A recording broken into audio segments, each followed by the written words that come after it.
On va continuer à parler de cette procédure de divorce entre l'Union européenne et le Royaume-Uni avec vous, Hélène Frade. Bonjour Hélène. Bonjour Natacha. Vous avez lu la presse française pour nous et bien sûr le début de ces négociations entre Bruxelles et Londres font la une de la presse française ce matin. L'image est symbolique et elle fait ce matin la une du Huffington Post. On va le voir, la première ministre britannique, Theresa May, est à son bureau du 10 Downing Street et elle signe la lettre qui active l'article 50 du traité de Lisbonne. Le bon de sortie du Royaume-Uni que l'ambassadeur britannique à Bruxelles va remettre aujourd'hui même au président du Conseil européen. Brexit, Day One, annonce les Échos, qui parle d'un saut dans l'inconnu. L'UE et le Royaume-Uni, vous l'avez dit, ont maintenant 2 ans pour se mettre d'accord sur les modalités de leur séparation. Que de temps perdu pour l'Europe, qui aurait eu mieux à faire que de consacrer de l'énergie à cette négociation, regrette le journal. Vous nous manquez déjà, ou pas, titre Libération, pour qui le Brexit n'est pas une catastrophe, mais un avertissement. Le maillon faible de l'Union a cédé, la chaîne de solidarité reste là. Encore faut-il la consolider. Libé a imaginé 2 scénarios pour l'avenir du Royaume-Uni.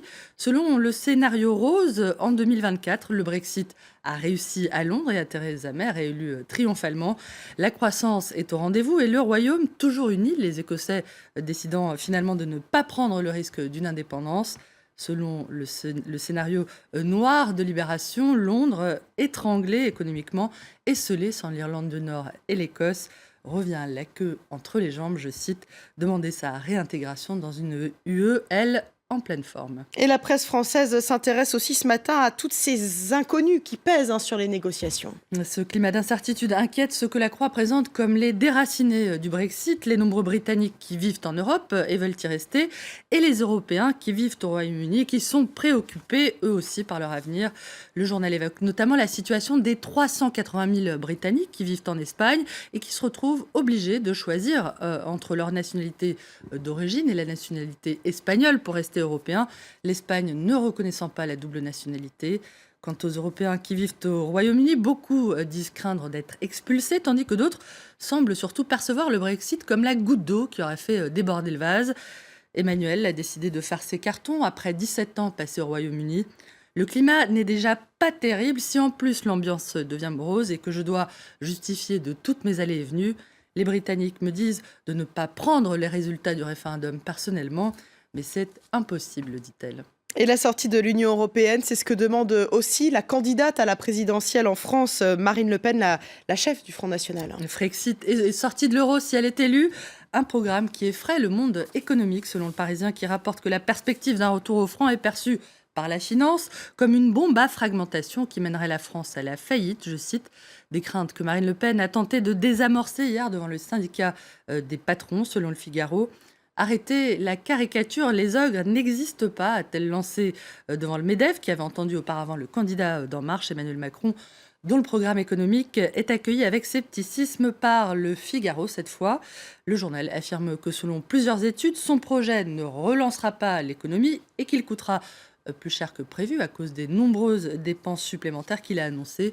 Il ne semble pas effrayer en revanche son ex-patron, Manuel Valls, dont le Parisien confirme qu'il s'apprête à soutenir et non à rallier, nuance, le candidat d'En Marche. Emmanuel Macron, en tout cas, n'est pas le candidat préféré des patrons, dont les patrons préfèrent François Fillon, selon les Échos. Auditionné lui aussi hier par le MEDEF, le candidat des Républicains aura été chaleureusement applaudi par les patrons, très favorable à son projet d'économie sur les dépenses publiques, 1 000 milliards d'euros, 100 milliards d'euros, je m'emballe, la suppression de 500 000 postes de fonctionnaires, l'abandon de l'impôt sur la fortunée, l'abrogation des 35 heures.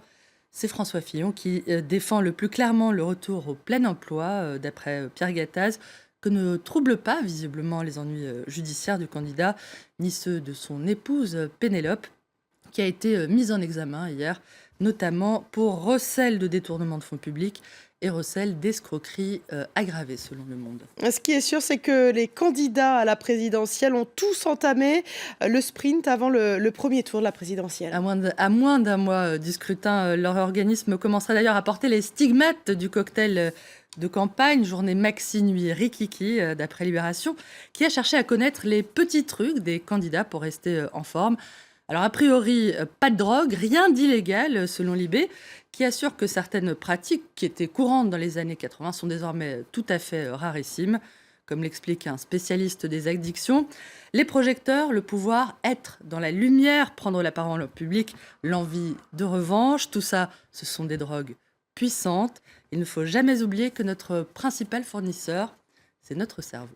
Voilà une belle citation pour terminer cette revue de presse française. Merci beaucoup Hélène Frade.